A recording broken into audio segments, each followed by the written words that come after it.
A wheelchair-bound billionaire was humiliated on a blind date, and the waitress did something that shocked everyone. Before we start the story, leave a comment telling us which city you're watching from. And at the end, don't forget to rate this story from 0 to 10. Enjoy the story. This is a story about how an act of kindness can change two lives forever. And maybe it will change yours too. A man in a wheelchair was humiliated in front of a crowded restaurant. The woman from the blind date looked at him like he was a typo on the menu. And what a waitress did in the following minutes left everyone speechless. But before I tell you what she did, you need to meet June Parker.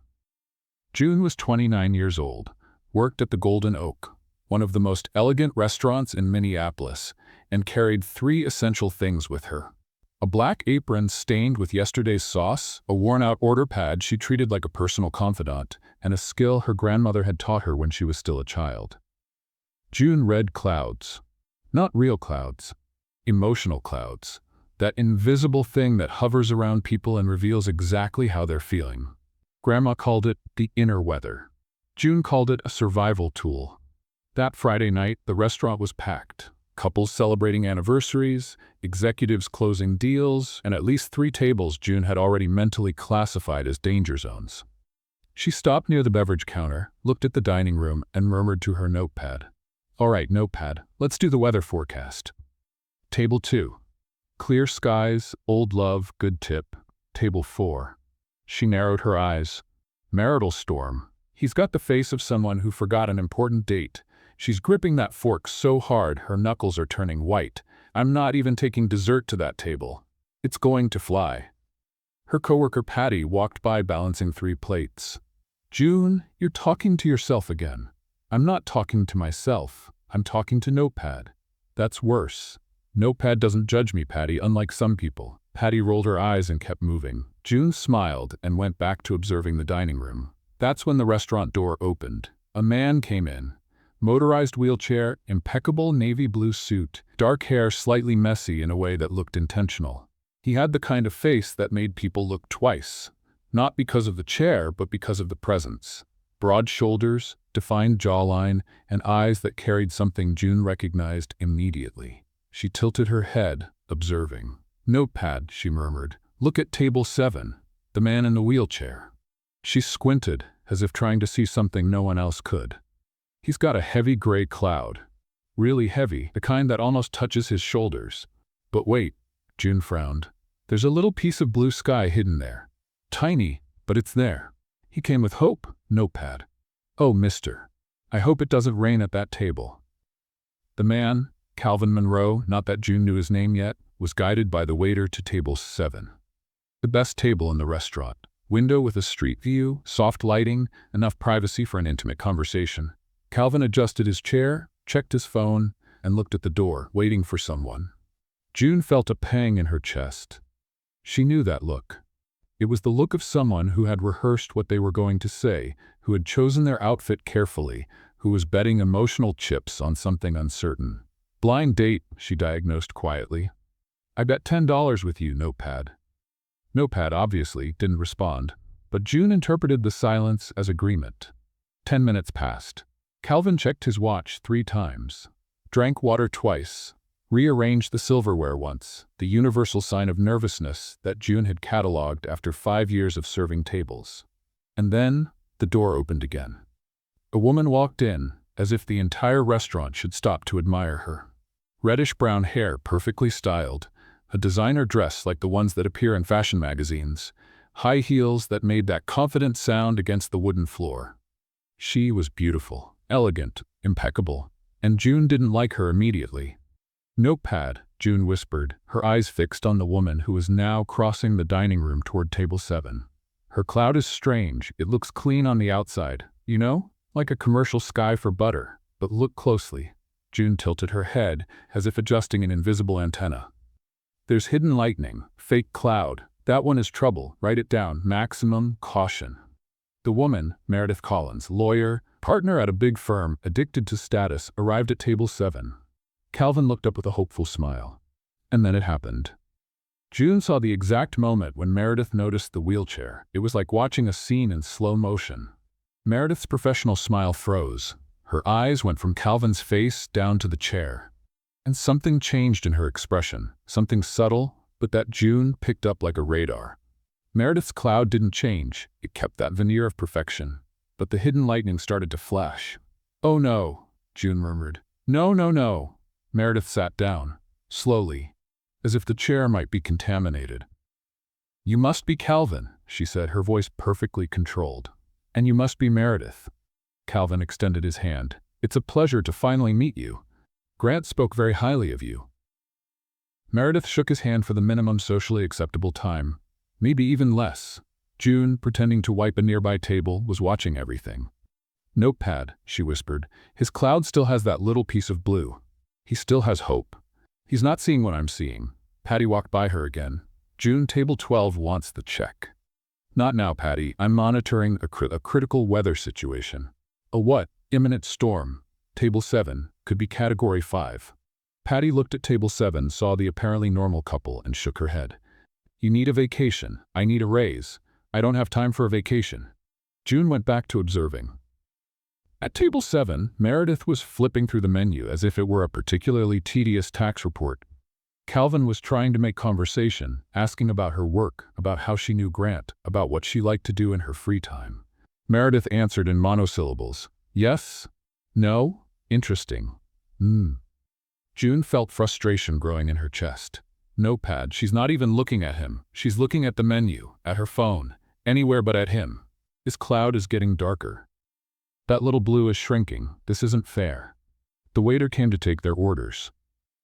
Meredith ordered a salad, just the salad, not even sparkling water. Calvin ordered the main course, trying to extend the evening. June knew this pattern. The salad was the order of someone who had already decided they weren't staying. 15 minutes, June whispered. I bet 15 minutes until she makes up an excuse to leave. She was wrong. It was 12. And what happened in those 12 minutes was much, much worse than June could have imagined. Because Meredith Collins didn't make up a polite excuse.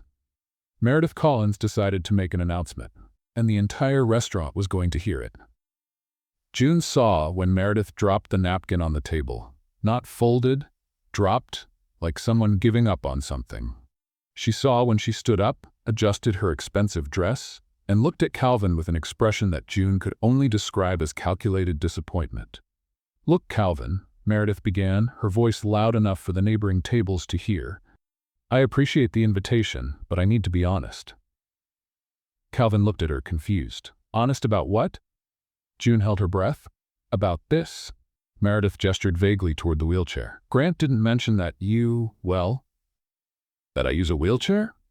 Calvin completed, his voice still calm. And what's the problem? Meredith blinked, clearly not expecting the direct question. The problem is that I worked very hard to get where I am, Calvin. Very hard.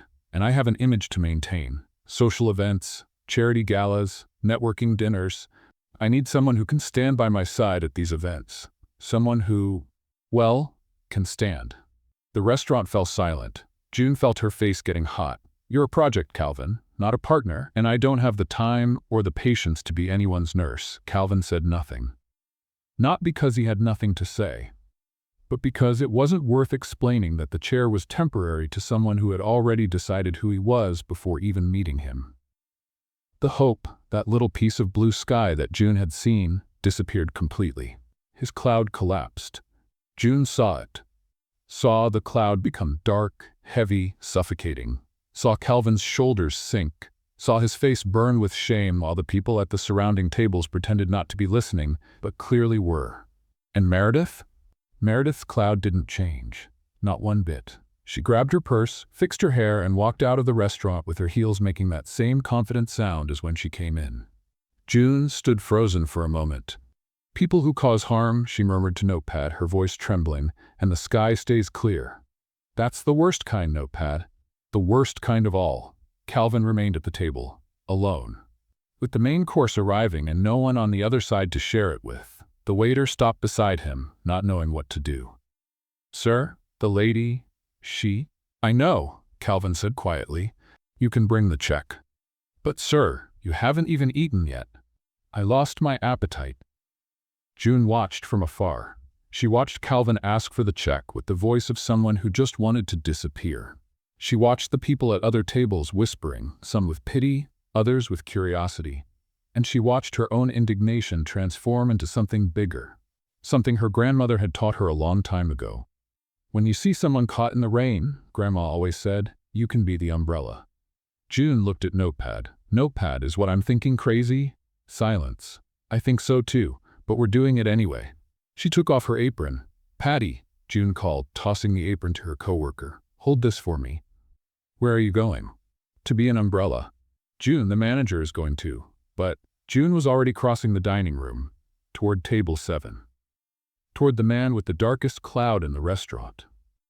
And what she did next shocked everyone present. June crossed the dining room as if she were walking on invisible hot coals. Each step seemed to last an eternity. And when she finally stopped in front of table 7, the entire restaurant held its breath. Calvin looked up, the eyes of someone who had already given up on expecting anything good from that night. Excuse me, June said, pulling out the chair Meredith had abandoned. Is this seat taken? Calvin blinked, confused. She just left. I know, I saw. June sat down. But I'm asking if I can sit here now? You work here. I do, and I should be serving table 12, which has already asked for the check 3 times. But table 12 is going to have to wait because I just saw something I can't ignore. Calvin frowned. What did you see? A storm. June rested her elbows on the table, as if they were in the middle of a casual conversation. And a man caught in it without an umbrella. I don't understand. You don't need to understand. You just need to accept the company. On the other side of the dining room, Patty was watching with her mouth open. The manager, Mr. Hammond, had already left his office and was walking toward table 7 with the expression of someone about to fire someone in the next 30 seconds. June saw him approaching from the corner of her eye. Notepad, she murmured quietly. Prepare the resume. We're going to need it. Calvin, not understanding, looked at the order pad in her hand. Are you talking to the notepad? He's my confidant, doesn't judge. Your confidant? Everyone needs one. Mine is just made of paper. June smiled. And yours? Who's your confidant? Calvin opened his mouth to respond, but was interrupted by Mr. Hammond, who arrived at the table with the subtlety of a bulldozer. Miss Parker. His voice was pure ice. What exactly do you think you're doing? June turned to him with the calm of someone asking for ketchup. I'm keeping a customer company, Mr. Hammond. Employees don't sit with customers.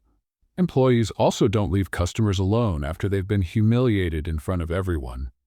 But it seems the rules are flexible around here. Mr. Hammond turned red, not from embarrassment, from anger. Miss Parker, you have exactly 2 minutes to get back to work, or what? June tilted her head. You're going to fire me for being polite? I'll fire you for insubordination. Ah, insubordination. Fancy word. June looked at Calvin. Did you know that insubordination comes from Latin? It basically means not staying under, in other words, not bowing down. I think it's actually a compliment. Calvin, for the first time since Meredith left, felt something that wasn't shame. He felt like laughing, and he laughed. Quietly, but he laughed. Mr. Hammond looked from June to Calvin, clearly calculating the risk of making a bigger scene than the one that had already happened. 10 minutes, he finally said, teeth clenched. You have 10 minutes. After that, we'll discuss your future at this establishment. 20. June negotiated.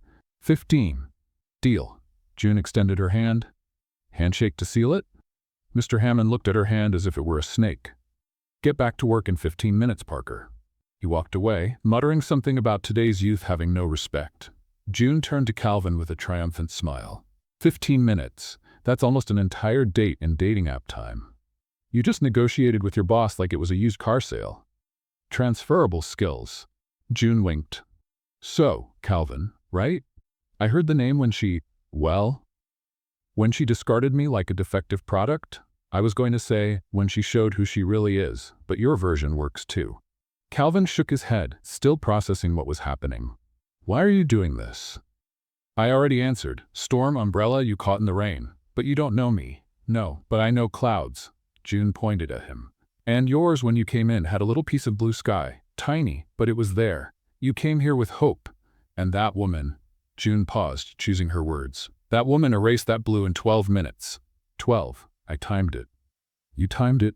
I had bet 15 with Notepad. Lost 10 imaginary dollars. Calvin let out a real laugh this time. A laugh he hadn't expected to give. You're very strange, you know that? I know, it's a talent. No. Calvin really looked at her for the first time. It's a compliment. June felt something strange in her chest. Something she didn't have time to analyze right now. Well, she said, looking away, since we have 15 minutes, minus the 2 we spent with Mr. Hammond, how about we use the remaining 13 for something useful? Like what?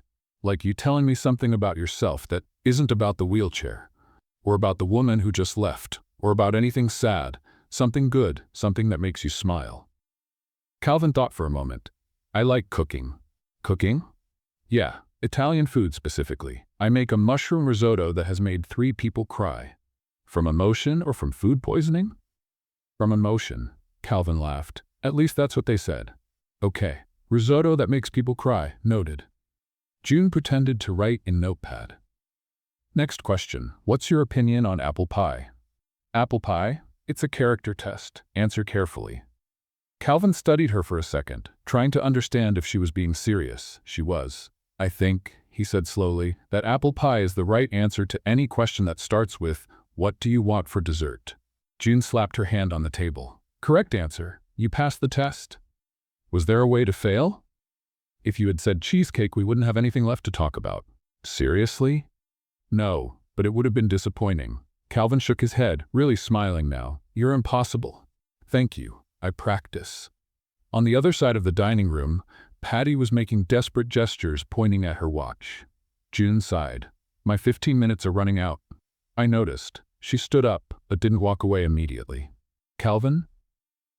Yes? Sunday is my day off. If you want to continue this conversation without me in uniform and without Mr. Hammond counting the minutes.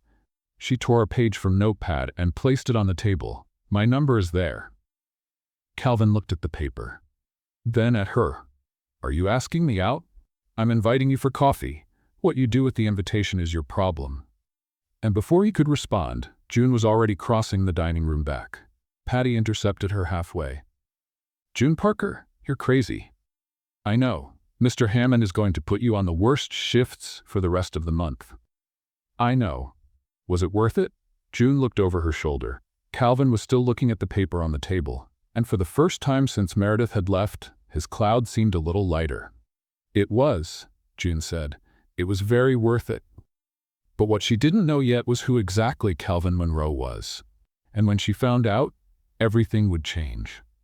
June's phone rang at 9 in the morning on Saturday. She was in the middle of an epic battle with a pan of scrambled eggs that insisted on sticking, and she almost knocked everything over when she saw the unknown number on the screen. Notepad, she said to the notepad propped on the kitchen counter. Unknown number. Could be a scam. Could be a bill collector. Could be destiny. What's the bet? Notepad didn't respond. Helpful as always, she answered. Hello? June? The voice was deep, a little hesitant, and strangely familiar. Depends on who's asking. If you're selling phone plans, I already have 3 that I don't use. A laugh from the other end of the line. It's me, Calvin, from Friday. June almost dropped the spatula into the pan. Calvin, hi, you called. You gave me your number. I did, but a lot of people take numbers and never call, keep them as trophies, collect them somewhere. She was talking too fast. Why was she talking so fast? Sorry, I'm making eggs and they're betraying me. Go on. Eggs betraying you? They're sticking to the pan. It's a complicated relationship, but that's not what you called about. At least I hope not. Calvin laughed again. A good laugh, the kind that makes the person on the other end smile without realizing it. I called because, well, you mentioned that Sunday is your day off. I did. And I thought maybe, if you don't have other plans, we could get coffee. June made a dramatic pause. Calvin Monroe, are you asking me out on a date? I'm inviting you for coffee. He paused. Is that a date? Depends. Do you want it to be? Silence on the other end. Maybe? Maybe is the most cowardly answer there is. Okay, yes, I want it to be a date. June smiled so big it hurt. Then it's a date? Sunday. Send me the address. And Calvin? Yes? Don't be late. I'm punctual in an annoying way. She hung up before he could respond, because if she stayed on the line one more second, she was going to start talking nonsense. "Notepad," she said, looking at the notepad on the counter. "I have a date, a real date, with a handsome man who laughs at my jokes. Is this good, or is it a trap from the universe?" Notepad didn't respond. "You're right. Better not to overthink it." From the living room, Grandma's voice came. "June, dear, who were you talking to on the phone?" "A friend, Grandma." "Friend?" From the tone of your voice, it seemed like more than a friend. "Grandma, I'm 82 years old, honey. I can recognize the voice of a crush from miles away." June felt her face getting hot. "It's not a crush. It's just coffee." "Sure. And I'm the Queen of England." June decided it was time to go back to fighting with the eggs. Sunday arrived, and June was having an existential crisis inside her closet. "Notepad," she said, holding 2 blouses in front of the mirror. "Blue or green?" "Blue goes with coffee, but green matches my eyes. Not that I'm trying to impress anyone, it's just coffee, casual coffee, between 2 people who barely know each other, one of whom I basically forced to accept my company on the worst day of his life." Notepad, tossed on the bed, didn't respond. "You're right, blue. Green looks like I'm trying too hard." From the living room, Grandma's voice came down the hallway. "June, dear, are you talking to yourself again?" "I'm talking to Notepad, Grandma." "That's worse. That's what everyone says." June put on the blue blouse, looked in the mirror, made a face, took off the blue blouse, put on the green, made another face, and finally went back to the blue. "Done," she said. "Decided. Blue. Final. I'm not changing again." She changed 2 more times before leaving the house. When she arrived at the coffee shop, a small, cozy place in downtown Minneapolis called the Roasted Bean, Calvin was already there. Sitting near the window, wheelchair positioned beside a table for 2, looking at the door as if he wasn't sure she would really come. June stopped at the entrance for a second. "Notepad," she whispered, opening her purse and peeking at the notepad inside. "His cloud is different today. Still gray, but lighter. Like a rain cloud that's already passed, you know? When the sky is still wet, but the sun is trying to come out." She closed her purse and walked to the table. "You came," Calvin said, and there was genuine surprise in his voice. "I said I would, and I said I'm punctual in an annoying way. Look, 2 minutes early." "Technically, early isn't punctual. Technically, you're picking on the person who came to keep you company of her own free will." Calvin raised his hands in surrender. "Fair. Sorry. Thanks for coming." "Better." June sat in the chair across from him. "I accept apologies in the form of coffee, with cinnamon." Calvin smiled, a small smile but real. The waiter appeared, and June ordered her cappuccino with cinnamon. Calvin ordered black coffee. "Black coffee?" June stared at him. "Just that? Just that? No sugar? No sugar." "Calvin, that's not coffee, that's liquid punishment. It's efficient." "Efficient? Coffee isn't about efficiency. Coffee is about the experience, about the ritual, about that first sip in the morning that makes you believe the day is going to work out even when you know it probably won't." Calvin watched her for a moment, clearly amused. "You have strong opinions about coffee. I have strong opinions about everything. It's a flaw, or a quality, depends on who you ask." The waiter was still waiting. Calvin, after a dramatic pause and a look from June that could melt steel, changed his order to a mocha. "See?" June said when the waiter walked away. "That didn't hurt. I feel manipulated. You were gently guided. There's a difference." The coffees arrived. June held her cup with both hands, inhaling the aroma as if it were French perfume. "So," Calvin began, "do you always do this?" "Do what?" "Rescue strangers at restaurants and then agree to have coffee with them. Only the ones with interesting clouds." "The clouds again?" "I know it sounds crazy. It does. But it works." June tilted her head. "My grandmother taught me when I was little. She said everyone carries their own weather. Joy, sadness, anger, hope. It all shows up if you know where to look." "And where do you look?" "In the eyes, mostly. In the shoulders. In the way a person holds things." She pointed at his hands, which were relaxed on the table. "Friday, your hands were tense the whole time. Today, they're more relaxed." Calvin looked at his own hands as if he had never noticed them before. "You're very observant. Occupational. 5 years as a waitress teach you to read people. Who's going to tip well? Who's going to complain about the food even when it's perfect? Who's going to try to leave without paying? That happens more than you'd think. June smiled. But we always catch them. So, Calvin, she said after the first sip, I asked you a question Friday about what makes you smile. You said cooking. You remembered. I remember everything. Another blessing and curse at the same time. She took another sip. Now it's your turn to ask something. Calvin thought for a moment. Why waitressing? The question caught June by surprise. She blinked, and for a second, just a second, something crossed her face that Calvin couldn't identify. Because the job market was tough, she said too quickly. What does that mean? It means I also know how to read people. And you just deflected. June opened her mouth to deny it, but stopped. You're good, she admitted. I run a company. Half my job is noticing when someone isn't telling the whole story. You run a company? I do. What kind? Technology. Big? Calvin hesitated. That hesitation June knew well. The hesitation of someone who doesn't know if the truth is going to change everything.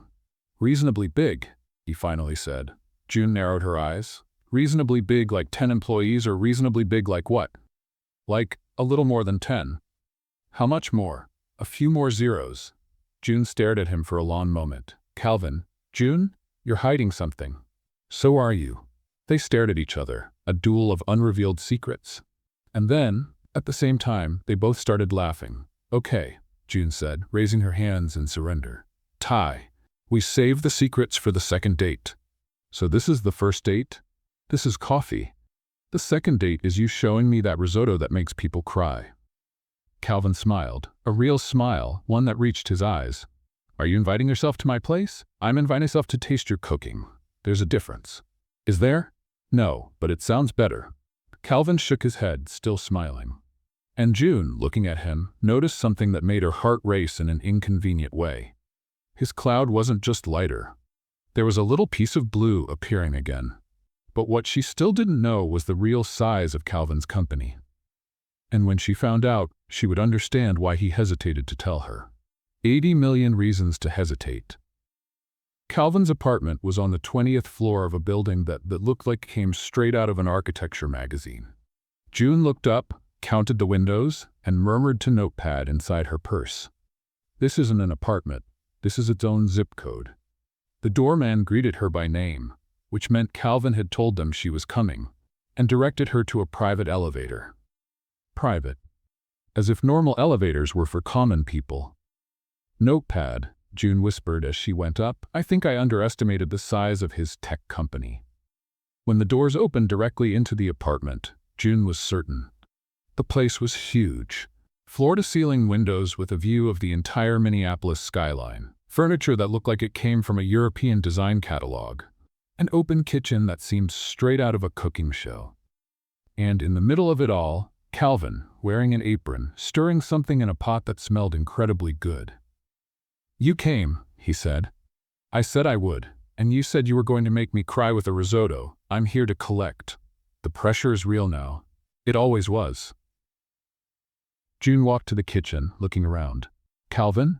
Yes? This apartment is the size of the restaurant where I work. It's actually a little smaller. That doesn't make me feel better. Calvin laughed, and June realized she loved the sound of that laugh. Do you want a glass of wine while I finish? Depends. Is it boxed wine or wine from a bottle with a French name I won't know how to pronounce? The second one. Then yes, and don't judge me if I hold the glass wrong. He poured the wine, which was in fact French and unpronounceable, and June settled on a high stool near the kitchen island, watching Calvin work. You really know how to cook, she said, impressed. I thought it was just talk to impress. I never lie about food, it's sacred. A man of principles. At least when carbs are involved. June smiled and took Notepad out of her purse, placing it on the counter. Calvin looked at the notepad, then at her. You brought it? It comes to all the important dates. All of them? All 2 that I've had in the last 3 years, yes. Calvin stopped stirring the risotto. 2 dates in 3 years? The market is tough. June shrugged. And I'm picky. Picky how? Picky like, if the guy doesn't pass Notepad's test, there's no second date. Calvin looked at the worn order pad as if it were a court judge. And what did Notepad think of me? June picked up the notepad, pretended to consult a page, frowned, turned the notepad upside down, and finally announced, It says you have potential. Just potential? It's more than the other two got. What did they get? One was classified as storm cloud with hurricane tendencies. The other was permanent fog with no sun forecast. Calvin went back to stirring the risotto, laughing. I'm honored by my potential then. The risotto was ready 15 minutes later. Calvin served it on elegant white plates, the kind that appear in award-winning restaurants, and they sat at the dining table, a table that could seat 12 people, but that felt strangely intimate with just the two of them. June tried the first bite and stopped. Calvin. Yes? This is... She closed her eyes. This is illegal. It has to be. There's no way it's allowed to make food like this. Calvin smiled, clearly satisfied. Are you crying? No. June blinked quickly. It's allergies to excessive talent. They ate in silence for a moment, the kind of comfortable silence that only happens when the food is too good to waste with conversation. After the second helping, because June had no shame about getting seconds, they went to the couch with the rest of the wine. So, Calvin said, you know I have a company, but I barely know anything about you. What do you want to know? Everything. Everything is a lot. Then start with the basics. June thought for a moment. I was raised by my grandmother. My parents aren't in the picture. Never were, actually. It's just me, Grandma, and my younger sister, Emily. Younger sister? 25 years old. Smarter than me, prettier than me, and with a motor disability that makes the whole world decide who she is before they even meet her. Calvin fell silent. She has a resume, June continued, her voice lower now. She has education. She has drive. She sends out 100 resumes a month. Do you know how many responses she gets? Calvin didn't answer, but June saw something change in his face. 0, June said. 0 responses. Because people look at the wheelchair before they look at her. They decide she's not capable before giving her a chance. The silence stretched on, and then Calvin said, his voice almost a whisper, I know exactly what that's like. June looked at him, really looked, and saw something she hadn't seen before. It wasn't just sadness, it was recognition. The woman at the restaurant, he said slowly. Meredith, she wasn't the first. Since the accident, everyone looks at me differently. Investors, partners, even old friends. They see the chair first. Always the chair first. Calvin. I have an $80 million company, June. Built from scratch. And still, when I walk into a room, the first thing people think is, poor guy.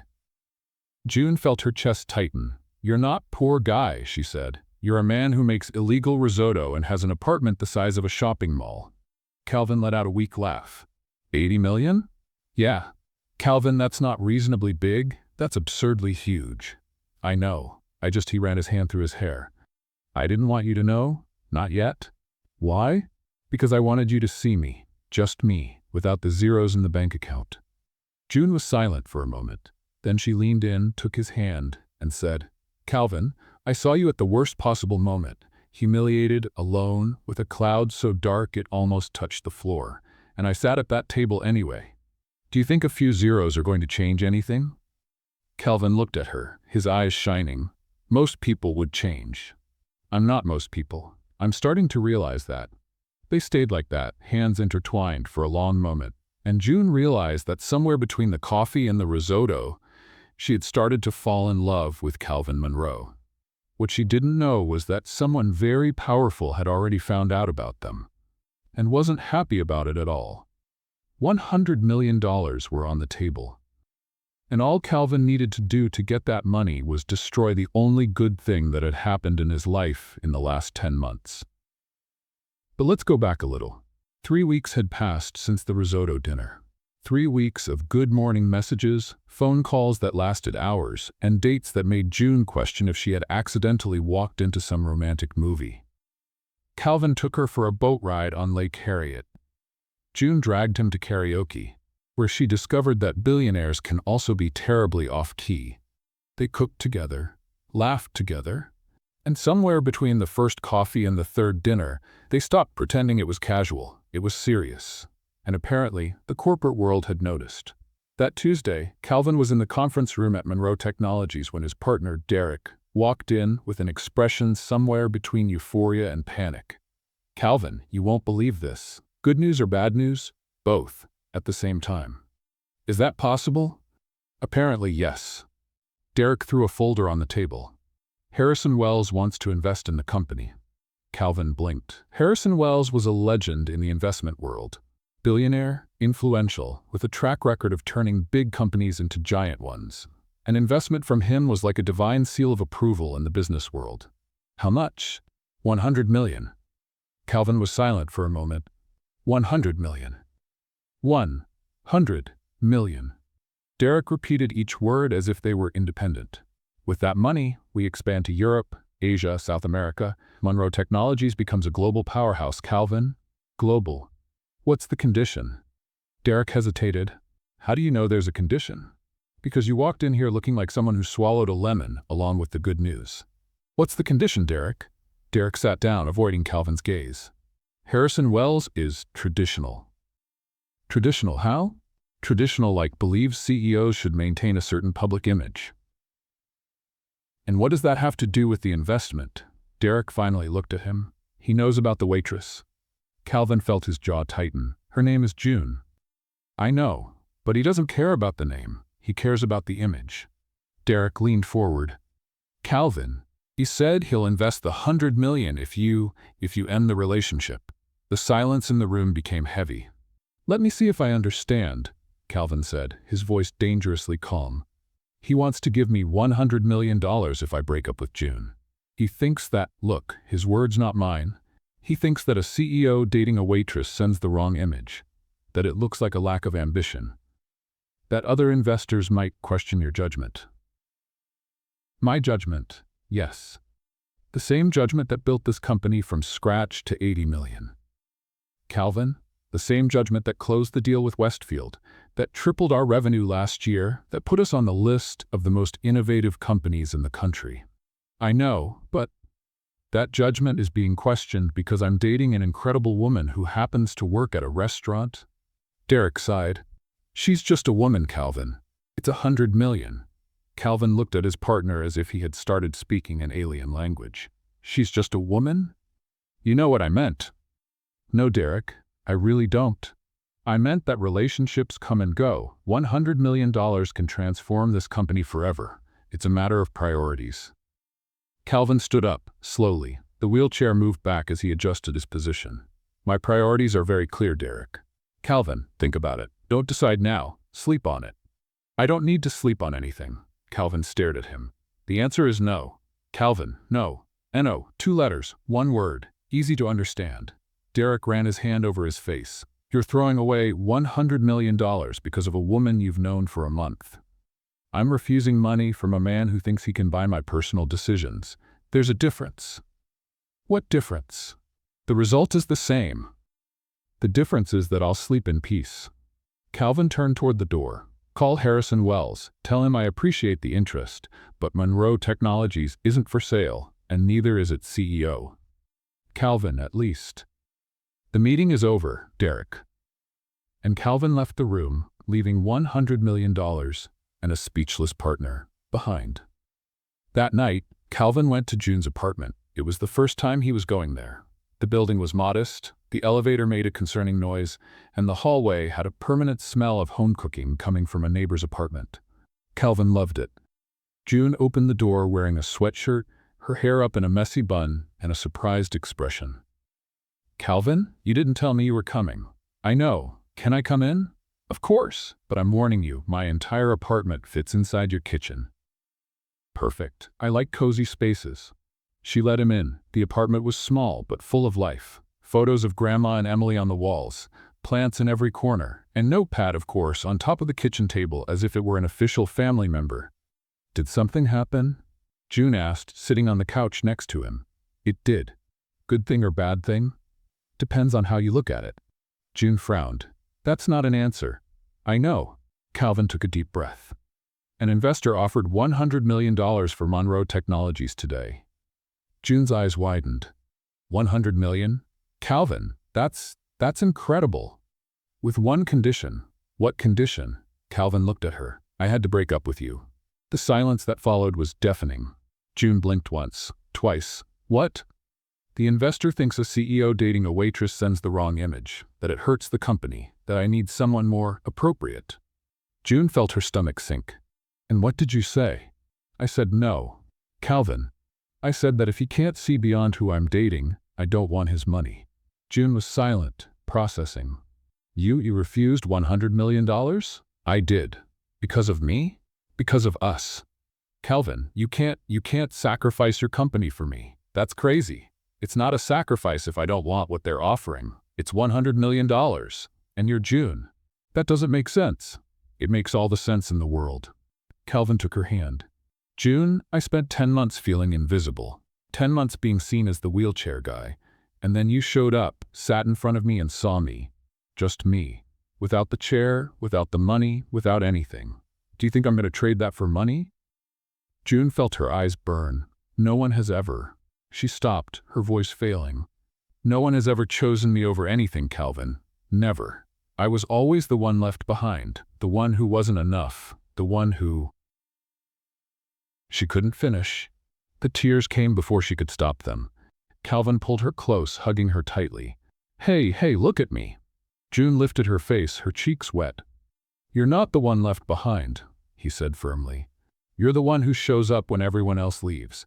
You're the one who sits with strangers in restaurants because you can't ignore a sad cloud.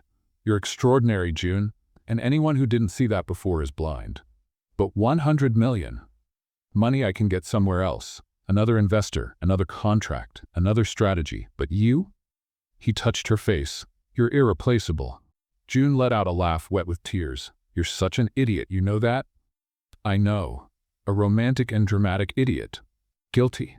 And what did the investor say when you refused? Calvin smiled. I think he's still looking for his jaw on the floor. June really laughed this time, the kind of laugh that comes from the depths of the soul. I don't know what to do with you, Calvin Monroe. How about inviting me for dinner? I brought wine. You brought wine to invite yourself to dinner? I brought wine for any eventuality. I'm always prepared. June shook her head, still smiling. Okay, but I only have instant noodles. Perfect, I love instant noodles. That's a lie. Total lie, but I love you, so the noodles will have to do. And there, in that small apartment that smelled like the neighbor's home cooking, with instant noodles and French wine, June understood something. Calvin Monroe wasn't just a billionaire in a wheelchair. He was the man who chose her over $100 million. And that was worth more than any bank account in the world. What neither of them knew was that the news of the refusal had already reached the ears of someone much more dangerous than any investor. Calvin's mother was on her way. The Monroe mansion looked like a castle that had picked a fight with modesty and won by knockout. White columns at the entrance, gardens that looked like they had been trimmed with a ruler, and a fountain in the middle of the lawn that probably cost more than June would earn in 10 years of tips. June looked at all of it and murmured to Notepad inside her purse. Notepad, the cloud over this house is heavy, really heavy. I think the gardener is the only happy person here. And look, he's wearing a uniform on a Sunday. Calvin, beside her, seemed tense in a way June had never seen. You don't have to do this, he said for the 5th time since they got out of the car. You've already said that. And I'll say it again, my family is difficult. Calvin, I've worked at a restaurant for 5 years.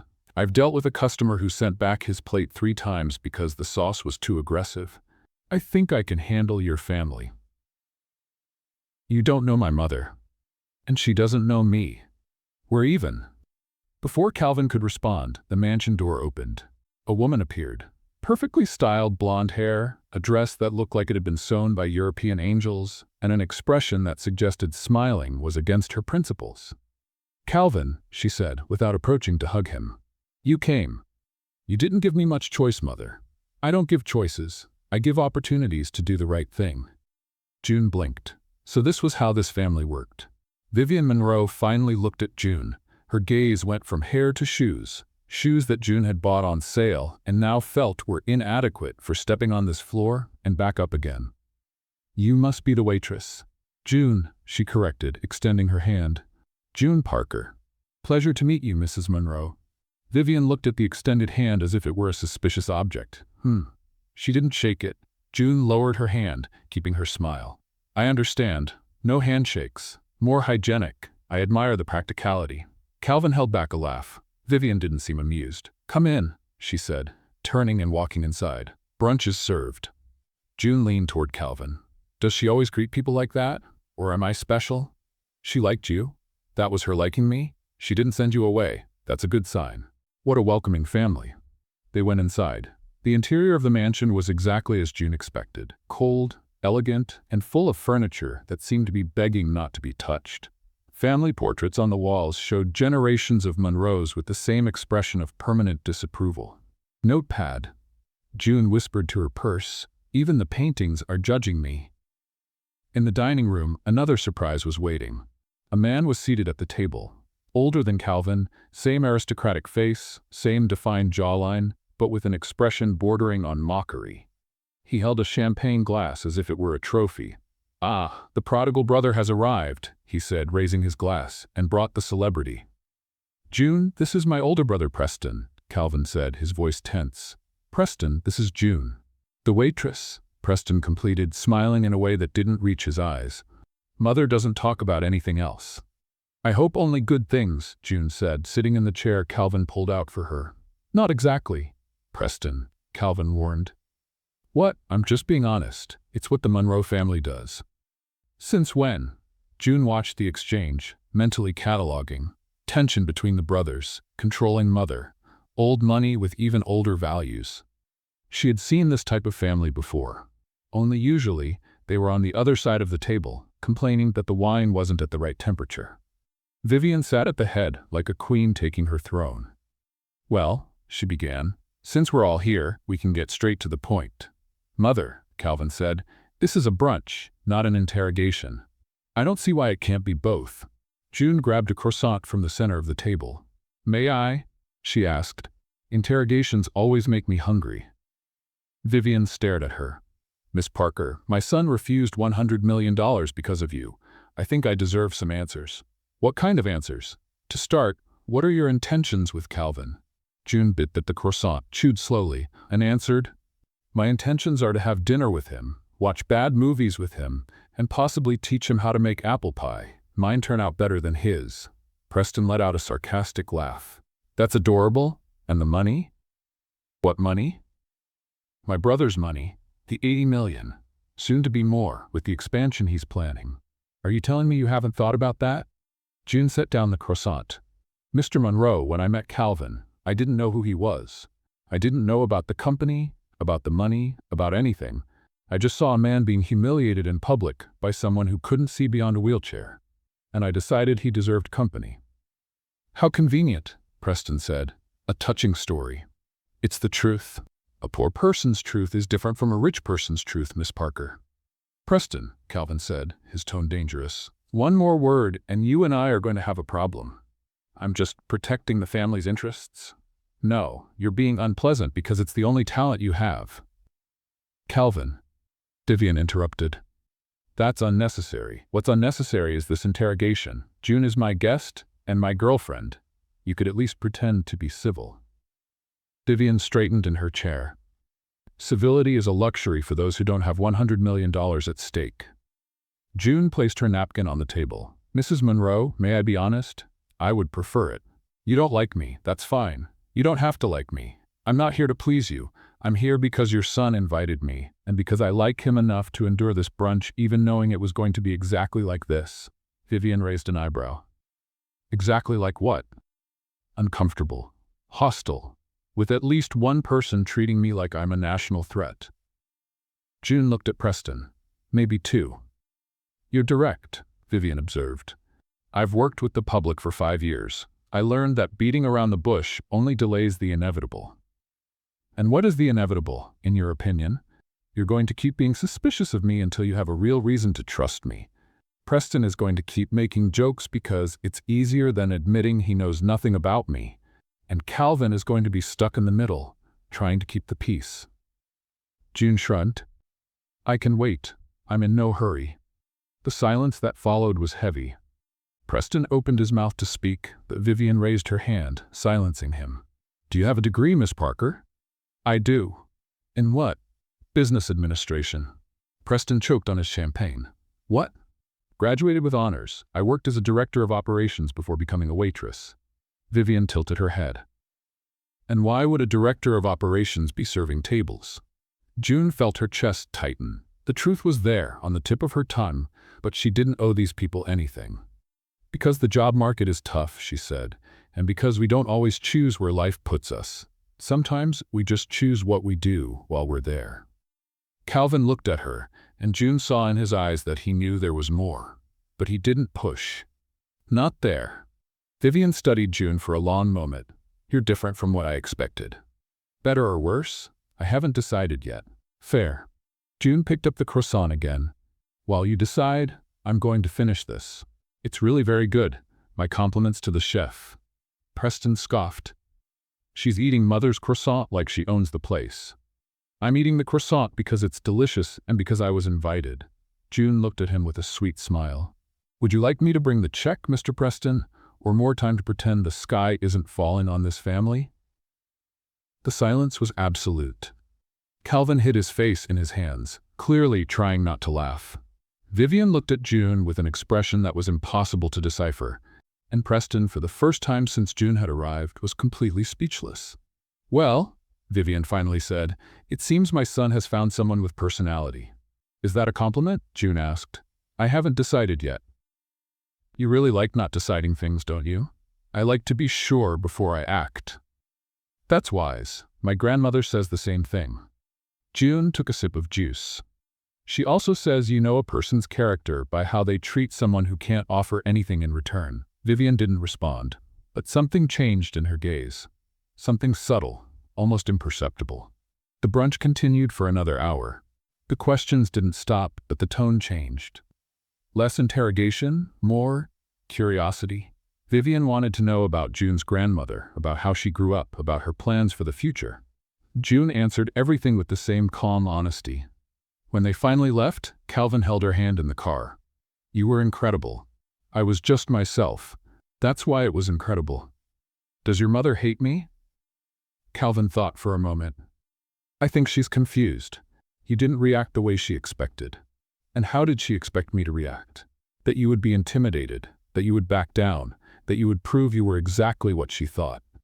And did I? You proved she doesn't know anything. June smiled, but the smile didn't reach her eyes. Calvin? Yes? What she asked, about why I became a waitress. You don't have to tell me if you don't want to. I know. June looked out the window. But I want to, just not today. Today was too much. That's okay, he squeezed her hand. Whenever you're ready. June leaned her head against the seat, closing her eyes. What she didn't tell him, what she hadn't told anyone, was a secret she had been carrying for 5 years. And very soon, she was going to have to decide if she trusted Calvin enough to share that weight. 47 pages. That was the size of the love that the Monroe family demanded June prove. But before we get to the contract, we need to talk about the 8 months that changed everything. 8 months since that night at the restaurant. 8 months of dinners, laughter, arguments about who chose the movie, and reconciliations that usually involved Italian food. 8 months in which June accompanied Calvin to every physical therapy session, celebrating each small progress as if it were an Olympic victory. You moved your big toe, she had shouted in the 3rd week, startling the physical therapist. June, it was just a reflex. It was a toe, Calvin. Today the toe, tomorrow the world. The physical therapist had laughed. Calvin had rolled his eyes. But June saw the smile he tried to hide. The months passed, and what started as hope became reality. Calvin was walking. Not perfectly, not without support sometimes, but walking. The doctors called it exceptional recovery. June called it pure stubbornness. You're too stubborn to stay in that chair, she said when he took his first steps alone. Is that a compliment? From me, always. And somewhere between the 3rd and 4th month, Calvin realized something that scared and moved him in equal parts. He wanted to marry June Parker. Not in the distant future. Not someday, now, as soon as possible. Before the universe realized the mistake it had made by putting her in his path and decided to correct it. The problem was that Calvin knew his family, and his family had opinions. Many opinions, expensive opinions, documented and stamped by lawyers. That's why, when Calvin announced he was going to propose to June, Vivian Monroe did what Vivian Monroe always did. She called a meeting. A prenuptial agreement, she said, placing a folder on the desk in the mansion's office. It's non-negotiable. Calvin looked at the folder as if it were a snake. Mother? 47 pages. My lawyers worked on this for 2 weeks. It protects the company, protects the family's assets, protects you. Protects from what exactly? From emotional decisions. You mean from June? I mean from anyone who wasn't born into this world, Calvin. It's not personal. It's completely personal. It's practical. Vivian sat down, clasping her hands on the desk. If she truly loves you, she won't have a problem signing. Calvin was silent for a long moment. And if she doesn't sign, then you'll have your answer about her real intentions. Or I'll have the answer about my family's real intentions. Calvin, I'll present the agreement, he said, standing up. But not because I agree with it, and not because I think June is a threat. I'll present it because I want you to see, with your own eyes, who she really is. And when she proves you wrong, I hope you have the decency to apologize. Vivian didn't respond, but her look said she didn't expect to need an apology. A week later, Calvin invited June to a special dinner. The restaurant was different from the Golden Oak. More intimate, more romantic, with candles on the tables and a violinist who seemed to have been imported directly from Venice. June looked around, suspicious. Calvin, yes? This is very fancy. You deserve fancy. I'm wearing jeans. You look beautiful in jeans. That's a lie. I'm in jeans because you said it was casual. I said it was important. You assumed it was casual. That's manipulation. That's strategy. June narrowed her eyes but sat down. The dinner was perfect. Incredible food, excellent wine, conversation flowing as it always did between them. But June noticed Calvin was nervous. His hands were trembling slightly, he laughed too quickly, and he kept touching his jacket pocket as if checking that something was still there. Calvin, she finally said, are you okay? I'm great. You're lying. I'm nervous. Why? Calvin took a deep breath. Because I have something to ask you, and I have something to show you, and I don't know in which order to do it. June felt her heart race. Start with one. Calvin nodded. Then slowly, he stood up from his chair. June blinked. Calvin, you're walking. I know. He walked around the table, each step careful but firm. I wanted this to be the moment you saw. You're walking, June repeated, her eyes filling with tears. Calvin, you're walking by yourself. I'm walking to you. He stopped in front of her, and then with an effort that June could see in his eyes, he knelt down. Calvin. June Parker, he said, pulling a small box from his pocket. You sat with me on the worst day of my life. You saw beyond the chair, beyond the money, beyond everything the world uses to define people. You saw me. Just me. And I've spent the last 8 months trying to be worthy of that look. June was crying now, silently, just tears streaming down. I know we come from different worlds, Calvin continued. I know my family is difficult. I know there are people who will doubt us, judge you, question your intentions, but I also know that I've never loved anyone the way I love you. And I want to spend the rest of my life proving that. He opened the box. A diamond ring sparkled under the candlelight. June Parker, will you marry me?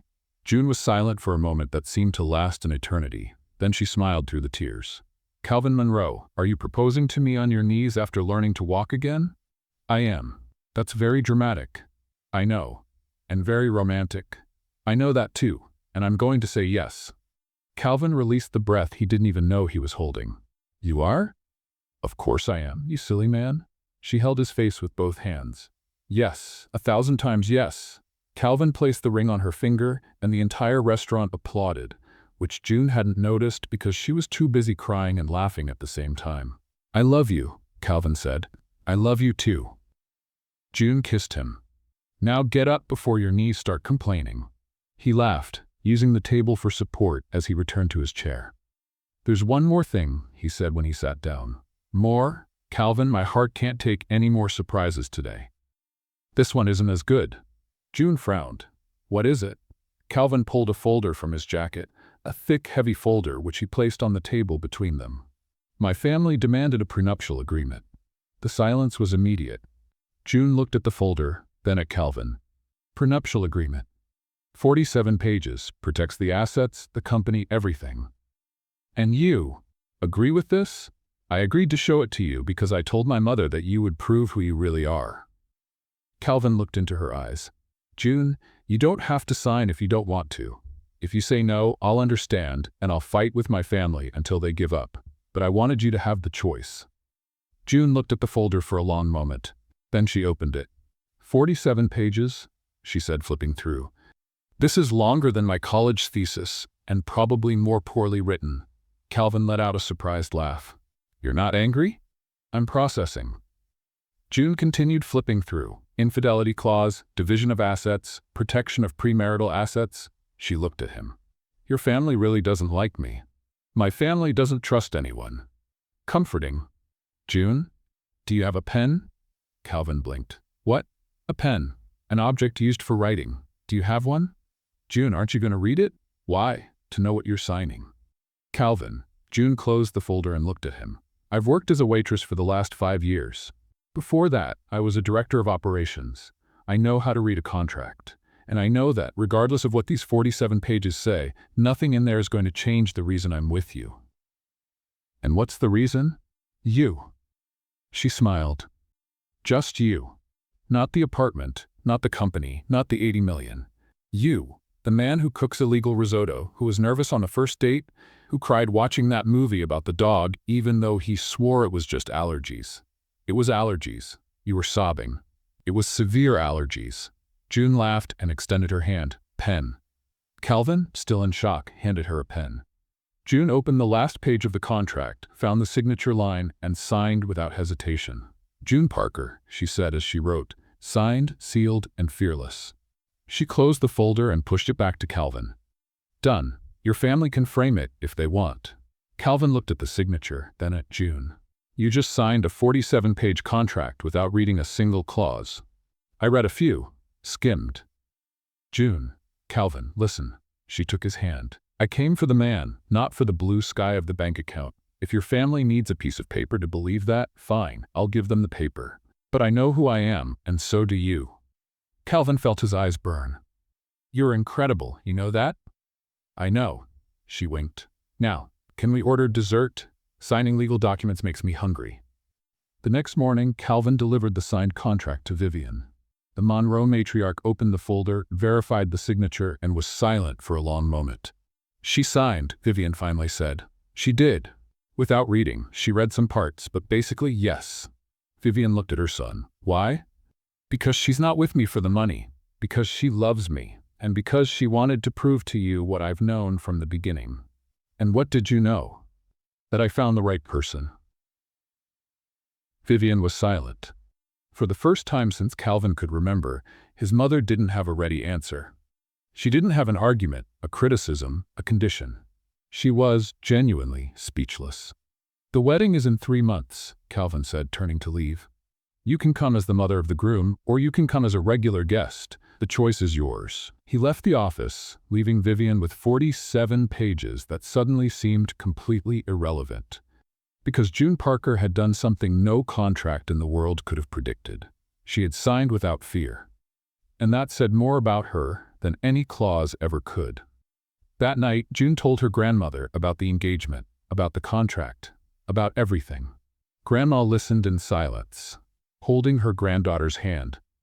You did the right thing, she said at the end. You think so? I'm certain. You showed them who you are. Now it's their turn to decide who they want to be. June rested her head on her grandmother's shoulder. There's something I still haven't told him, Grandma. About what happened 5 years ago. Yes, Grandma sighed. You're going to have to tell him, sweetheart. Before the wedding. He deserves to know. I know. June closed her eyes. I'm just afraid of how he'll react. If he truly loves you, he'll understand. And if he doesn't, then it's better to find out now than later. June knew her grandmother was right. What she didn't know was if she'd have the courage to open the most painful wound of her life. But one thing was certain. Before becoming June Monroe, Calvin needed to know the whole truth about June Parker. And that truth could change everything. Some truths weigh so much that we need years to find the right words. June Parker had been carrying hers for 5 years, and that night she finally decided to let go. Calvin's apartment was quiet.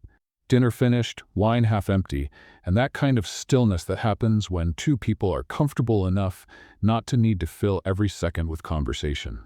June was sitting on the couch, little notebook on her lap, her fingers tracing the worn edges of the pages. Calvin. Yes? I need to tell you something. He looked at her, immediately sensing that something had changed. All right. No, not all right. June took a deep breath. It's about why I'm a waitress, the real reason. Calvin straightened up on the couch, giving her his full attention. You don't have to tell me if you're not ready. I need to. June looked at Little Notebook. Little Notebook, today I'm telling everything. If he runs away, at least you'll stay, right? I'm not going to run, Calvin said. You don't know what I'm about to say yet. It doesn't matter. Yes, it does. June finally looked at him. Because you're going to marry me, and you deserve to know who you're really marrying. Calvin stayed silent, waiting. June closed her eyes for a moment. When she opened them, there was something different there. Something vulnerable, in a way Calvin had never seen. I graduated with a degree in business administration at 22, she began. With honors. I was the first in my family to have a college degree. Grandma cried so much at graduation that I thought she was going to dehydrate. Calvin smiled slightly but didn't interrupt. I got a job at a big company right after. Started at the bottom, like everyone else. Assistant, then analyst, then coordinator. I worked harder than anyone in that office. First to arrive, last to leave. Weekends, holidays, it didn't matter. I wanted to move up. I wanted to prove that a girl raised by her grandmother in a cramped apartment could go far. She paused, and I did. At 24, I became a manager. At 26, her voice wavered. At 26, I was director of operations. Calvin blinked, surprised. Director at 26? Youngest in company history. They even put out an internal announcement about it. June Parker, an example of dedication and talent. She let out a bitter laugh. I thought I had made it. That all the sacrifice had been worth it. What happened? June was silent for a long moment. There was a senior director, Richard Lawson, married, 3 kids, family photo on his desk. Everyone thought he was amazing, charismatic, smart, successful, the kind of man everyone wanted to please. Calvin felt his stomach sink. He already knew where the story was going. He started slowly, June continued. Comments about how pretty I looked, invitations to lunch, compliments that lasted a second longer than they should. I thought it was just friendliness, that I was overreacting, she swallowed hard, until the day I couldn't pretend anymore. June. He called me into his office, said he had a promotion proposal, vice president of operations, the position I had always wanted. June closed her eyes. When I got there, he locked the door. The silence in the apartment grew heavy. He said I was special, that he could help me go even further, that we could have an arrangement. June's voice was trembling now. And when I said no, when I said I wasn't interested and that he was married and that it was wrong, he laughed. Calvin clenched his fists but said nothing. He laughed and said I was making a mistake, that nobody said no to him, that I would regret it. What did he do? June opened her eyes. They were shining with unshed tears. He made a call. One single call to someone on the board. And the next day I was summoned to HR. They said they were restructuring the department, that my position had been eliminated, that I would receive a generous severance package and a letter of recommendation. They fired you? They discarded me. June wiped away a tear that escaped, like I was an inventory item that was no longer useful. And the letter of recommendation? A lie. I found out later. Every time I applied for a job, the phone rang at HR asking for references, and the references they gave. She shook her head. They said I had behavioral problems, that I was difficult to work with, that I made up stories about colleagues. He destroyed your reputation. He destroyed my entire career. June looked at her own hands. I spent months applying for jobs, hundreds of resumes, and nothing, absolutely nothing. Every door I knocked on was closed because he was there before me, closing each one. Why didn't you sue? With what money, Calvin? With what evidence? It was his word against mine, and he was him. Senior director, beloved by everyone, friends with the powerful people. And I was just a former employee with a story nobody wanted to hear. The silence stretched on. After 6 months of job hunting, June continued, the money ran out. The severance was gone. The bills kept coming. Grandma needed her medications. Emily needed care, and I needed to put food on the table. So you became a waitress? So I became a waitress. June let out a laugh that had no humor in it. The director of operations who was going to revolutionize the corporate world was now serving tables at an upscale restaurant. And you know what's most ironic? Sometimes executives from the companies that rejected me show up there. They sit at my tables, order wine, and they don't even recognize me. Calvin took her hand. June. I was somebody, Calvin. Her voice finally broke. I was somebody. And a man decided that my no deserved punishment, that I had to pay for having integrity, for having character. The tears came now, silent but steady. I didn't tell you before because, she took a deep breath, because I was ashamed. Ashamed of letting this happen. Ashamed of not fighting harder, ashamed of having fallen so far. Ashamed? Calvin moved closer to her. June, you have nothing to be ashamed of. I was a director, and now I serve tables. You were a director, and now you're the most incredible woman I've ever met. June looked at him, confused. Did you hear what I said? I heard every word. And you don't feel sorry for me? Sorry? Calvin held her face with both hands. June, I'm angry. Angry at the man who did this to you. Angry at the system that allowed it. Angry at everyone who looked the other way. But sorry? No. Never. Why? Because you didn't give up. You fell from the top, and instead of staying on the ground, you got up. You found another job. You kept taking care of your family. You kept being the person who sees clouds and chooses to be an umbrella for others. That's not a reason for pity, June. That's a reason for admiration. June sobbed. You're not going to leave? Leave? Calvin let out an incredulous laugh. June, I'm going to marry you. And when we get married, I'm going to make sure everyone knows exactly who you are. A waitress? A survivor. A fighter. A woman with more character than all those executives in suits combined. June cried harder now, but it was a different kind of crying. A cry of relief. I spent 5 years thinking that if someone found out, that nobody would want me. I want you, Calvin said. All of you, with this story, with this pain, with everything. Why? Because you were knocked down for having character, June. He rested his forehead against hers. And now you're going to rise because of your character. I'm going to make sure of it. How? You have a degree in business administration. You were a director of operations, and I have a company that needs someone exactly like you. June pulled back, looking at him. Calvin, I don't want a job out of charity. It's not charity, it's merit. You're more qualified than half the people who work for me, and I'd be foolish not to take advantage of that. Your family is going to lose their minds. My family already lost their minds when I proposed to you. This is just another item on the list. June let out a laugh, wet with tears. You're impossible. I know, it's part of the charm. She threw herself into his arms, hugging him tightly. Thank you, she whispered. For what? For listening, for staying, for not looking at me differently. I do look at you differently, Calvin said. I look at you with even more admiration than before. They stayed like that for a long moment. And June, for the first time in 5 years, felt the weight lift from her shoulders. The truth was out, and Calvin was still there. Little notebook, she murmured against his chest. Write this down. He passed the final test. Calvin laughed. There were more tests? There are always more tests, but you passed the main ones. What were they? Risotto, prenuptial agreement, and inconvenient truth. Final grade? June pulled back, pretending to think. 9.8. Why not 10? Because perfection doesn't exist, and because you still root for the wrong football team. That's a valid opinion. That's a wrong opinion. But I love you anyway. Calvin smiled. I love you too. And there on that couch with tears drying and laughter replacing the pain, June finally understood what her grandmother always said. That the right person isn't the one who never sees your storms. It's the one who chooses to stay even when it rains. And Calvin Monroe had chosen to stay. Now there was only one thing left. The wedding. And if June knew the Monroe family, and she was getting to know them well, nothing would be simple. But this time, she was ready. The wedding dress had cost a small fortune, and was worth every penny. Imported French lace, a 10-foot train, hand-embroidered crystals that caught the light like tiny stars.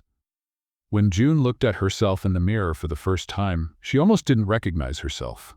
Little notebook, she whispered to the notebook, hidden in a secret pocket the seamstress had made especially for her. Do I look like a princess, or am I exaggerating? Little notebook didn't answer. You're right. Princesses don't have secret pockets for notebooks. I'm an evolved bride. Grandma appeared at the door of the five-star hotel suite where June was getting ready, her eyes already watery. My girl, you look. Her voice faltered. You look like a dream. Grandma, the ceremony hasn't even started yet and you're already crying. I've been saving these tears for 29 years. Let me use them. June laughed and hugged her grandmother carefully so as not to wrinkle the dress. Thank you for everything. For everything what? For raising me, for believing in me, for teaching me to read clouds. Grandma held her face with both hands. You always knew how to read clouds, sweetheart. I just taught you to pay attention. Emily appeared at the door, her wheelchair decorated with white flowers and silk ribbons that matched June's dress. Guys, the limo is here, and I'm as nervous as if I were the one getting married. You're nervous? June said. I'm about to marry a billionaire in front of 300 people, including his family who took months to accept me.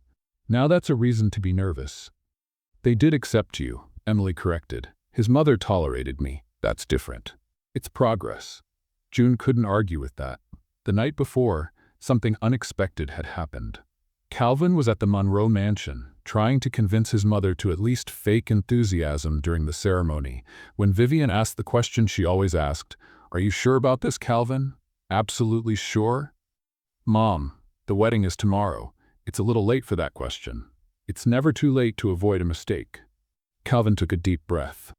Let me tell you something about June, something she told me this week. Vivian crossed her arms, waiting, and Calvin told her. Everything.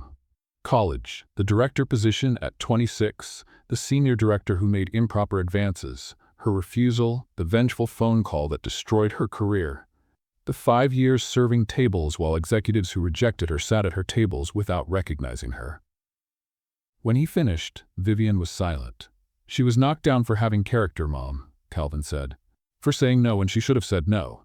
And instead of giving up, she got back up.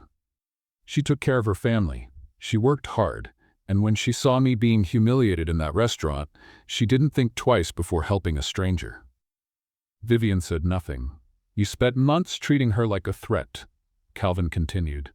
Like a gold digger, like someone who only wanted my money. But she signed 47 pages of contract without reading because she doesn't care about money. She cares about me. Calvin? I'm going to marry her tomorrow, Mom, with or without your approval. But I wanted you to know who June Parker really is, because she deserves to be seen, and you still haven't seen her. He left the mansion without waiting for a response. Vivian stayed alone in the study for a long time, and for the first time in many years, the matriarch of the Monroes felt something she hadn't felt in decades: shame. Lake Harriet had never seen a ceremony like this. A transparent crystal tent covered the main area, with chandeliers hanging from the ceiling like clusters of diamonds. The aisle to the altar was lined with white and pink petals, flanked by flower arrangements that had been imported from 3 different countries. 300 mahogany chairs with white velvet cushions were arranged in a semicircle, each one with a small bouquet tied to the back. The pergola where the officiant waited was a work of art, covered in white roses, orchids, and tiny lights that sparkled even in daylight. This looks like a fairy tale wedding, Emily whispered to Grandma when they arrived. This looks like a house down payment, Grandma replied, but it's beautiful. June's grandmother was in the front row, Emily beside her. Patty, the coworker from the restaurant, was a few rows back, already crying before it even started. She's always been emotional, June had explained to Calvin. She once cried because the cheese bread at breakfast was too good. On the other side of the aisle, the Monroe family took their seats. Preston looked bored as always. Vivian was strangely quiet. June waited backstage in the preparation tent, little notebook in her secret pocket, her heart racing. Little notebook, she whispered, what's my cloud forecast today? She pretended to check, then answered herself. Little notebook says sunny with a chance of tears. Accurate prediction. The music began, a 20-piece orchestra playing softly as the guests settled in. From her waiting spot, June could see the pergola in the distance. Calvin was supposed to enter first and wait for her at the altar. She craned her neck, trying to see, and then her heart stopped. On the other side of the garden, a figure appeared. Calvin. Standing. Not in a wheelchair. Not with a walker. Standing, on his own legs, one hand lightly resting on Derek's arm.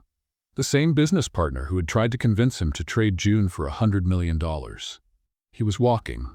Slowly. Each step careful, measured, as if each one was a small victory. But walking. Toward the altar. June covered her mouth with her hands, tears already streaming down. "He's walking," she whispered. "Oh my God, he's walking." The 300 guests watched in absolute silence. Each of Calvin's steps was accompanied by a silent cheering, a collective fear that he might fall, a shared hope that he would make it. 10 steps. 20. 30. When Calvin finally reached the pergola, he let go of Derek's arm and stood alone, shaky but standing. He turned to look in the direction June would come from, and smiled. In the front row, June's grandmother whispered to Emily. He walked to the altar. Dear God, he walked to wait for her standing up. Emily was crying too. "I know, Grandma, I'm watching." This boy crossed the impossible to receive her the right way. He's stubborn. He's in love. That's different. The wedding march began. It was June's turn. She took a deep breath, adjusted the 10-foot train, and started walking. Each step toward him felt like a dream. The white and pink petals beneath her feet, the crystal chandeliers sparkling above, the emotional faces of the guests on either side. But June only saw Calvin, standing, waiting for her. Patty, a few rows back, was sobbing so loudly that some people turned to look. She waved apologetically and kept crying. When June finally reached the altar, Calvin extended his hand. "Hi," he said, his voice hoarse with emotion. "You walked," she whispered. "I walked." "Calvin, you walked." "I wasn't going to wait for you sitting down." He held her hand. "Not for you." June let out a laugh wet with tears. "You're impossible. I know, it's part of the charm." The ceremony was perfect. Traditional vows with some personal additions. Calvin promised to always cook risotto on anniversaries. June promised to never let him order black coffee without sugar again. "Is that a wedding vow?" the officiant asked, confused. "It's an intervention," June replied. "Black coffee is liquid punishment." The 300 guests laughed. When it was time for the rings, something unexpected happened. Vivian Monroe stood up. The silence was immediate. Everyone expected some drama.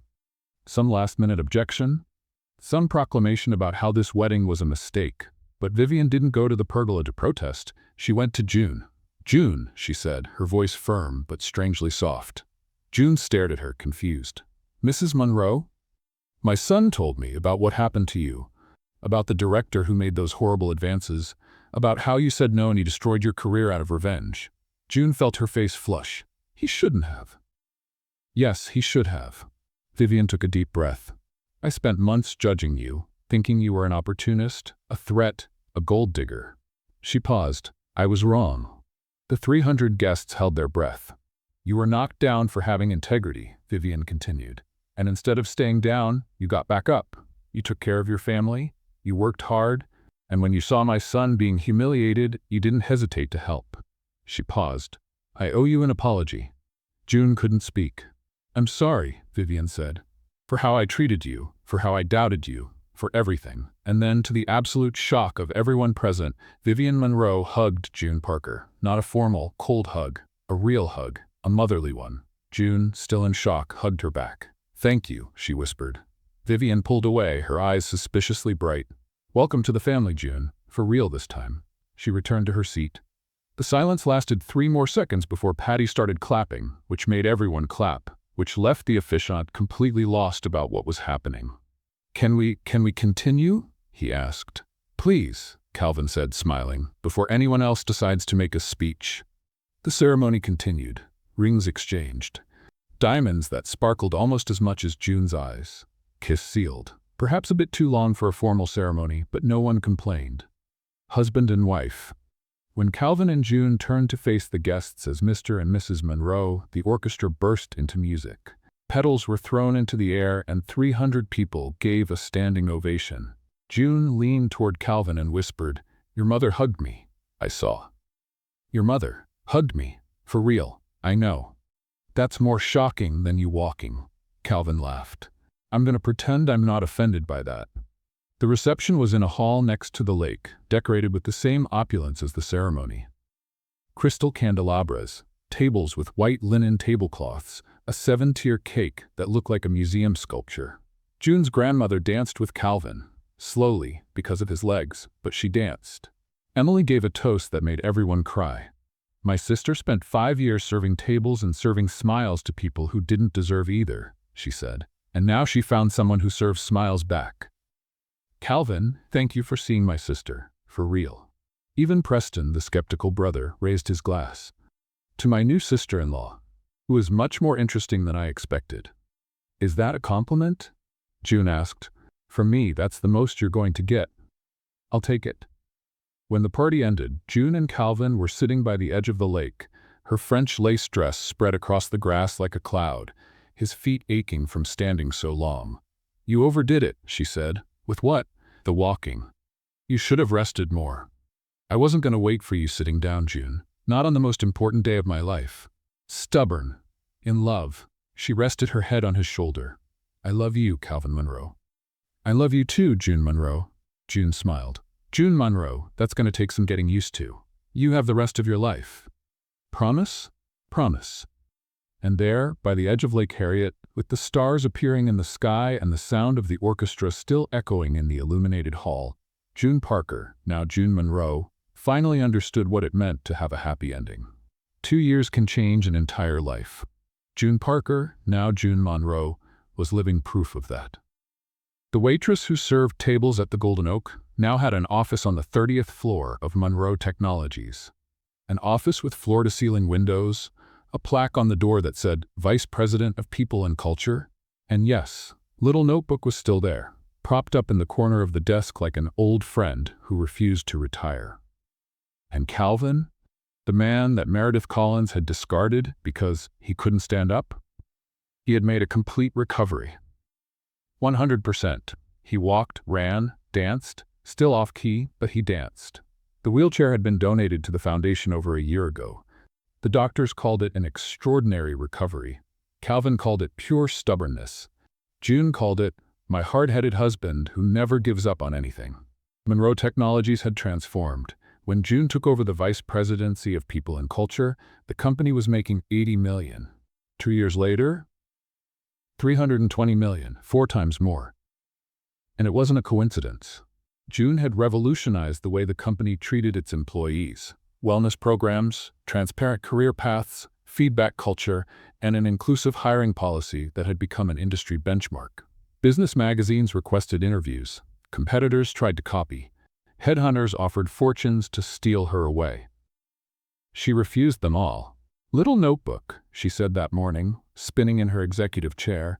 Who would have thought, huh? We moved up in the world, literally. 30th floor. I used to climb 3 flights of stairs to my old apartment and already arrived out of breath. Little Notebook didn't answer, as always. But the achievement that made June most proud wasn't in the company's numbers. It was in the Monroe Parker Foundation. In 2 years, the foundation had helped over 500 people with disabilities find dignified employment, 500 transformed lives, 500 families that now had income, dignity, purpose, partner companies in 12 states, a training program that had become a national model, and a waiting list of candidates that grew every month. Emily, June's sister, was the executive director of the foundation. The same Emily who used to send 100 resumes and receive 0 responses was now leading a team of 20 people and appearing at conferences speaking about inclusion in the workplace. And Emily's kitchen? The bistro that bore her name? It had become the highest-rated restaurant in Minneapolis, 3 years running, with a hiring policy that guaranteed 30% of employees were people with disabilities. All of this had started with a waitress who sat down with a stranger on the worst day of his life. June looked out the office window, watching the city below. Everything was perfect. Until that Tuesday morning, when she looked at a pharmacy test and nearly fell off the bathroom seat. Little Notebook, she whispered, her hands trembling as she held the test. This is showing 2 lines. 2 lines. Little Notebook, which she had brought to the bathroom for reasons even she didn't understand, didn't answer.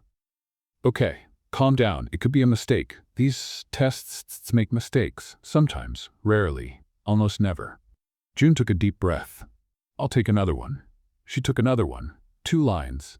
She took a third one, a different brand. 2 lines. Little notebook, June said, now sitting on the bathroom floor surrounded by 3 positive tests. I think we're going to have a baby. Telling Calvin required planning. June was a woman of strategy, the same strategy that had quadrupled Monroe Technologies' revenue. She wasn't just going to walk up and say, "Hi, I'm pregnant." No. This deserved production, cinema, drama. She spent the whole day preparing. That night, when Calvin came home from work, walking with firm, confident steps, without any trace of the wheelchair that had once been his constant companion, he found June sitting on the couch with a gift box on her lap and a suspicious smile on her face. "Hi," she said, too innocently. "Hi." Calvin looked at the box. "What's that?" "A gift. For me?" "For you." "Why?" "Because I wanted to." Calvin sat down next to her, suspicious. "June, you're acting strange." "I'm always strange. Stranger than usual." "Just open the box, Calvin." He took the box. It was light, small, tied with a yellow ribbon. He opened it slowly. Inside, there was a card and something wrapped in tissue paper. Calvin picked up the card first. He read aloud, "Dear Daddy." He stopped, looked at June, looked at the card. "Daddy, keep going. Dear Daddy, I'm still the size of a little bean, but I already love you. Mommy said you're going to be the best dad in the world. I can't wait to meet you. With love, Baby Monroe." Calvin was silent. "Open the tissue paper," June said softly. He opened it. It was a baby outfit.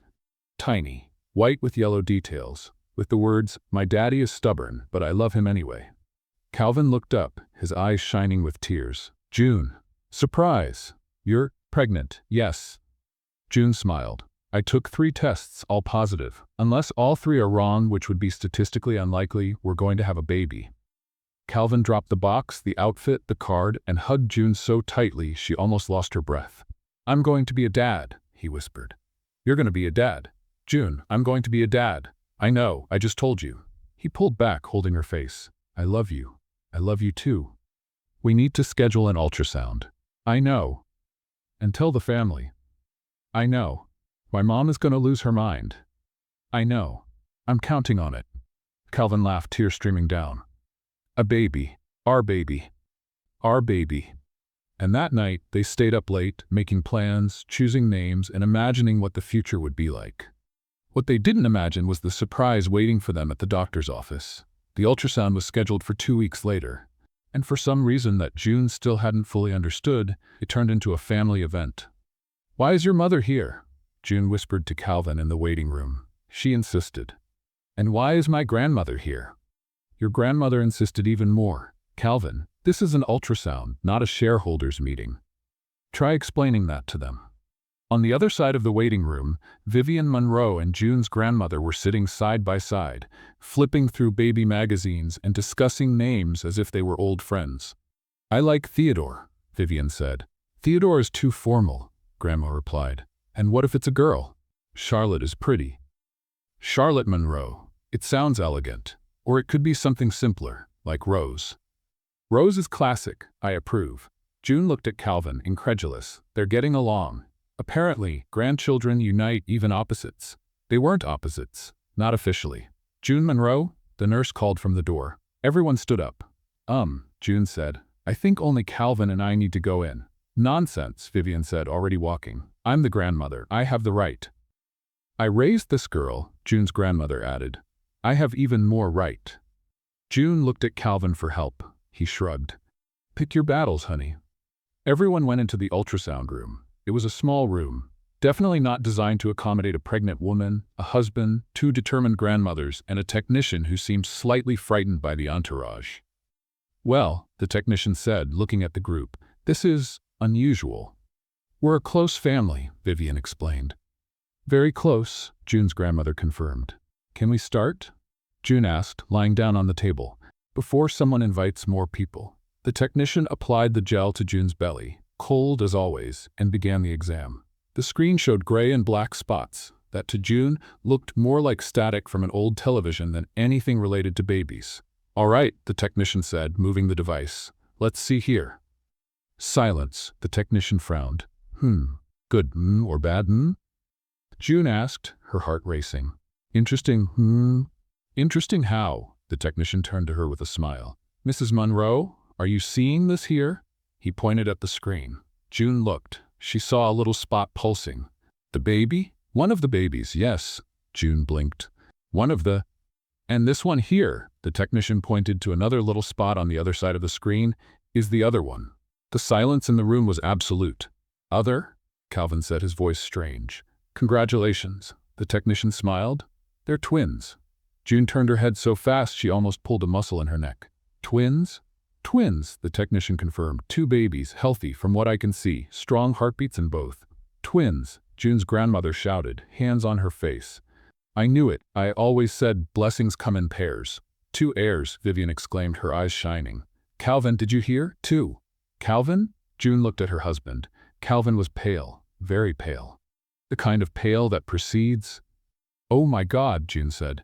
Calvin, don't. Too late. Calvin Monroe, CEO of Monroe Technologies, a company now worth $320 million. The man who had learned to walk again through sheer willpower and now ran charity marathons for the foundation, fainted. Simply passed out. He fell from the chair and hit the floor with a dull thud. Calvin, June tried to get up, but she was still covered in gel and connected to the machine. My son! Vivian ran to him. Water! June's grandmother shouted. Someone get water! The technician, clearly not knowing how to handle the situation, pressed an emergency button. On the floor, Calvin began to stir. What happened? He mumbled, disoriented. You fainted, June said, between laughing and desperation. Calvin Monroe, you fully recovered from an accident, learned to walk again, run a $300 million company, and you fainted because they're twins? Twins, Calvin repeated, still on the floor. They're really twins? They're really twins. 2 babies. 2 babies. June?